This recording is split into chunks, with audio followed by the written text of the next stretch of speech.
What's up, everyone? Today is day 2 in quarantine, and I've made some serious progress. I moved the transmission over to the other side of the garage so that we can start getting it ready to go on the engine stand, and I went ahead, and if we walk over here, still need to clean a little bit over on this side, but boom. Look at that, guys. That actually frees up that little island thing, which is awesome.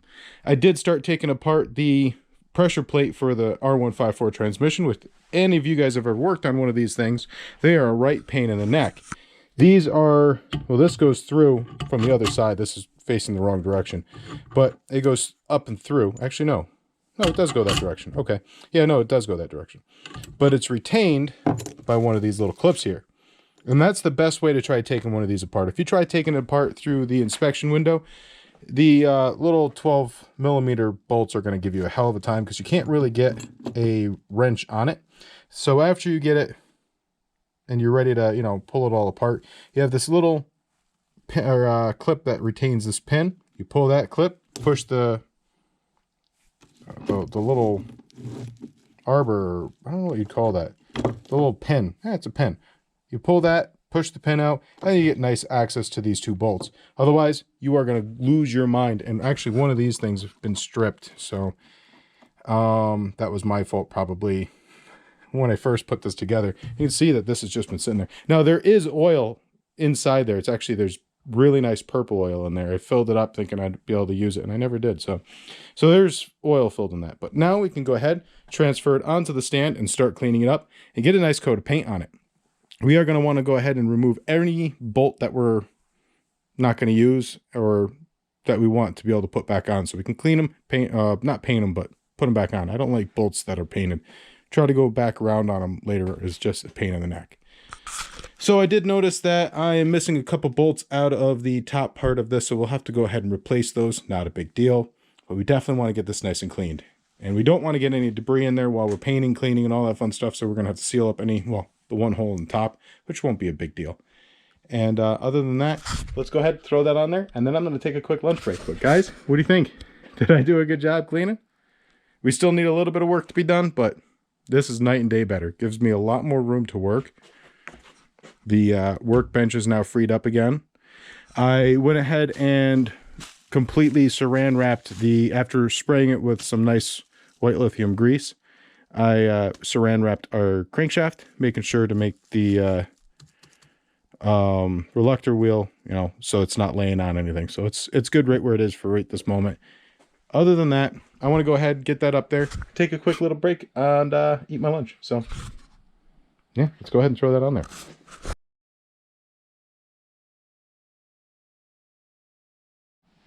All right, guys, we ran into our very first situation.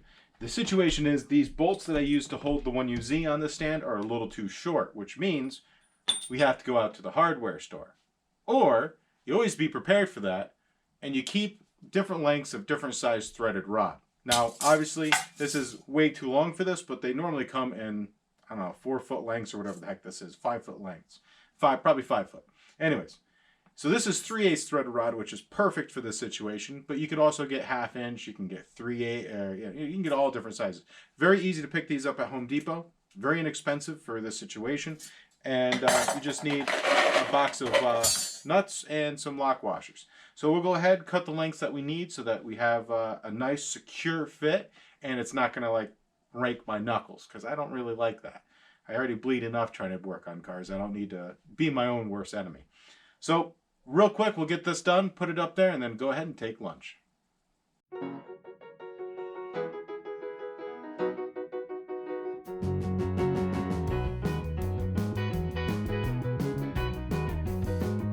I'll tell you, it's nice being able to use my countertop again. Anyways, so, in keeping in line with not being our own enemies, make sure you go ahead and deburr it, and then test fit them before you run them.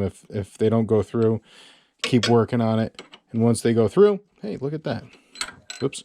So we'll go ahead and start putting that together, and I'll be right back while I make sure all the threads are good.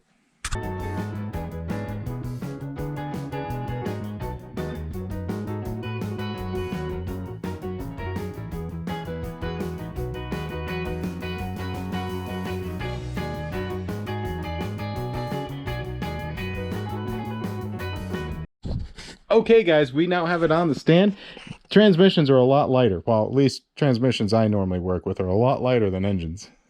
I'm sure they do make transmissions that are way heavier, but we are going to strip all the electronics off, store them in a nice safe place. We aren't going to use the speedometer cable that goes from here to the Supra. We're going to just go with something along the lines of like what I found that attaches to a drive shaft and gets you a nice electronic, very, very accurate. And also you don't have to run the wonderful cord up and figure out how that all works out. So that will actually save us a lot of time, and mostly time more than money. But yeah, we'll strip all the stuff off from here back, get it nice cleaned, remove all the bearing or imperfections, and we will seal it up so we don't get any schmoo inside it. But next step, start stripping it down after lunch.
Okay, guys, so we went ahead and got this thing pretty much all cleaned up on this side, except for the corners, which we'll still have to hit. And this side, we have about a quarter of this side needs cleaning, and a good portion of the tail part is needing, you know, some serious tender love and care. If I had a nice bead blaster, we could have sealed this up, thrown it in there, and had it done in like no time flat. But I don't have one of those. So someday we might. The big thing is these things are built like a powerhouse. They could take a lot of juice through it, a lot of torque. This one right here, I'm hoping it should be able to take around 900,000 foot-pounds of torque. That being said, stock, they could probably take anywhere from, if you get like a 200,000 mile example, you could probably get one of these to run around 600 foot-pounds of torque, or if it's a really, really good example, you'll probably be making around 800. The big issue is the couple of the thrust bearings in here are a little bit questionable. You can replace them with a lot better quality ones, and they will hold up way better. That's what I did back a long time ago, and I never end up using this. This was back when I didn't care that, you know, it wasn't going to be painted or anything. It was just no one will ever see it. But this car right here, I'm really trying to get it so that underneath it's going to be like you could put one of those mirrors underneath and be like, oh wow, that's really cool. So I'm not one to really build show cars. I've always built form over function. This time around, I want them both to be just as important. I want the form and the function to follow together. What else? Oh, so because I don't know the numbers off the top of my head, I'm really bad at remembering specific numbers unless it's random things. But the transmission that you see right here, the first gear is 3.251 for the first. Second is 1.955. Third is 1.310. Fourth is 1, and fifth is 0.753. So that kind of gives you an idea of what's inside this thing right here. But the actual construction of this is very, very, very strong. Now, it is obviously, like I said, it does have 5 gears, and we'll get off here. And this will work just fine with the 410, you know, all kinds of stuff. You can get these, the R1 series. You can get them in the R154, which is what you see here. You can get it in the R150, the R151. Most of those are truck or transmissions. The housing from, well, this right here is the same. Not the inside, just the housing itself. The tail shaft is different, and obviously the bell house is different. But if you ignore it, well, the bell housing isn't even in the equation. So the R100, if you will, is this kind of like portion of the transmission. From here back, kind of it's differentiated by what the application is, truck, blah, blah, blah, blah, blah. This right here is set up for more power, more sports car-y like situation. But I mean, you probably could put it in a truck, I don't know. But the thing is, it runs very, very, very, very hot. So when we put this all together and it goes inside the Buick, we're going to definitely make sure that we have a nice amount of heat shielding protecting the cabin from this thing. Because I ran the black Supra with this transmission in it, and I mean, I only put 500 miles on it, so it's fine. But yeah, oh, she runs real hot, and you best have really good AC, or we'll also go ahead and insulate it. So what we're going to be doing is we have 1, 2, 3, 4, 5, and then you have your reverse. But the one thing I would like to really do, we'll have to remove the old nut that's inside this shifter knob ball, whatever you call it. I can't remember what you call it right now. But this is obviously a 4-speed, so that's not correct. Also, the reverse is not where first is. So whoever drives the car, I'll have to, you know, if I ever let anyone drive it, I'm sure I'll let someone drive it, but I'll have to let them know not to go by this. This is wrong, but I think it would look very appropriate inside the Buick. I would rather use that than the original shifter, which is right here, and I definitely would like it more than what's on here, which is the...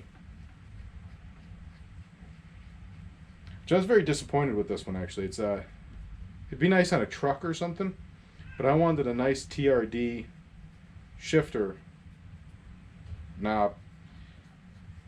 And the only one I could find at the time was this one right here, and it sits so far up where it should be sitting like that. So the threads are wrong on it though. So they do make a short throw shifter kit, and that's I don't think this one really needs it. The I think it's W58. You definitely need a short throw shifter kit for that. This one right here, I've always really liked the way this one throws. So, and anyways, the funny thing, this engine stand came, well, when my buddy dropped off his 383 stroker, when he's dropped that off for me to fix, which I still need parts for it. But when he dropped it off for me to fix and rebuild it, he dropped this engine stand off, and oh my god, this transmission weighs almost nothing. And I've already kind of moved this a few times where I was worried it was going to fall off. So it's not going to, but you got to be very cognitive of what you're doing. So I'm very glad I did not put that massive 383, 350 stroked out monstrosity on this. I probably would have died or lost a leg or something. But that's what we've done today. We did quite a good job, in my opinion, cleaning the actual garage. You can actually see to the other side now, which is awesome. We were able to move the engine out of the way so we can start working on the transmission. And as like I said, we still need to go through and clean the corners. And the other side is nowhere near as clean. But it's pretty much, the bottom's clean. Just this side is left. So about a quarter of it needs to be cleaned. And then this back needs to be cleaned. And I'm not worried about the belt housing. We're going to actually tape the belt housing off of it so we don't spray paint the belt housing. I don't want the dirt and stuff coming back onto the paint, so we'll tape that off. We need to take the adapter, or the transmission support mount out from underneath here so that I can clean back there. We'll clean that separately. We'll get new bushings for it, because we are going to use that in the construction of the frame, or the frame supports. So yeah, I'm happy with what we did today, and I'm very happy that it's now on the stand where I can start cleaning it up. And I really love this transmission. It's a very strong transmission, and I don't want to talk it up to the point where I can't find them anymore. The R154 was used in quite a bit of different vehicles, and I highly recommend them for your build if you're trying to keep it at a budget and you want something that can take a serious amount of horsepower and has a very awesome track record.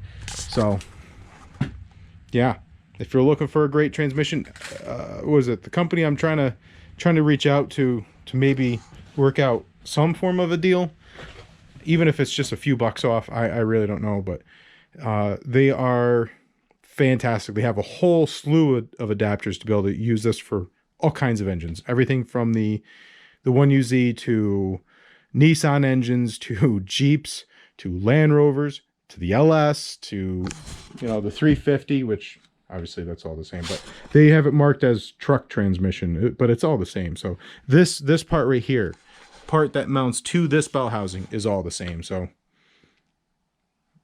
it doesn't matter because it's this part right here is all the same. But I really, really, really, really love this transmission, and I have a lot of money into it.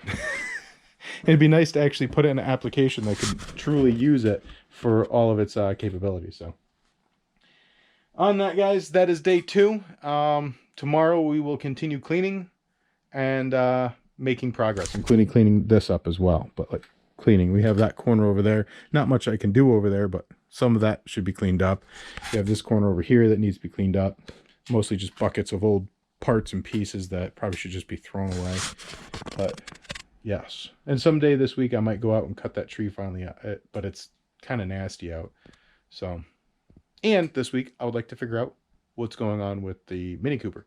So this week or tomorrow should be warm enough that it starts to leak, and I could probably see where it's coming in. So I guess we'll find out. But until tomorrow, guys, you have yourselves a wonderful day. Keep it shiny side up and stay healthy.